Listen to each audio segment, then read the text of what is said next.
இது வந்து ஒரு 2 ஹவர்ஸ்க்கு வந்து நல்லா வந்து ஊற விட்டுருங்க. உங்களுக்கு தெரியுதா?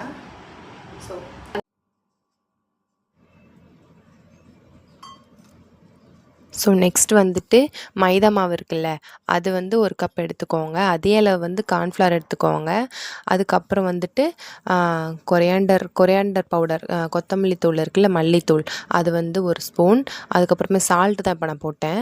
சால்ட் 1 ஸ்பூன், நீங்கள் உங்களுக்கு எவ்வளோ வேணுமோ அவ்வளோ போட்டுக்கோங்க. அதுக்கப்புறமே சில்லி பவுடர், அதுக்கடுத்து நம்ம டர்மரிக் மஞ்சத்தூள் வந்துட்டு நம்ம அதிலே இந்த மேரினேட் பண்ணி வச்சுருக்கோம்ல சிக்கனை, அதிலே நம்ம போட்டிருக்கிறதுனால அது வேண்டாம்.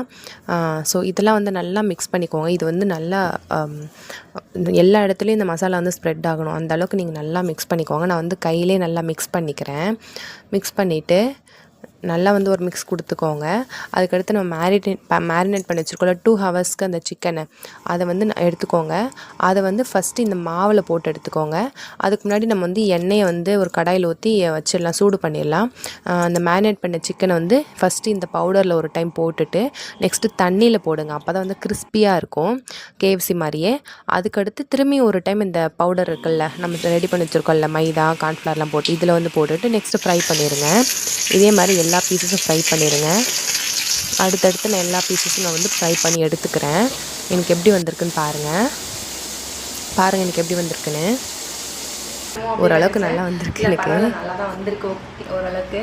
இங்கே பாருங்கள், இல்லை நான் வந்து இதுக்கு 10க்கு ஒரு 7 மார்க் தருவேன். ஏன்னா தெரியல, வேணாம். டேஸ்ட் வந்து ஒரு பீஸ் நான் சாப்பிட்டு பார்த்தேன், நல்லா தான் இருந்துச்சு. ஆனால் அந்தளவுக்கு வரல, பட் ஓகே, சூப்பராக இருந்துச்சு. ஆனால் அந்த சாஃப்டாக ஜூஸியாக சூப்பராக இருந்துச்சு. ஸோ இப்படி தான் இருக்குது பாருங்கள்.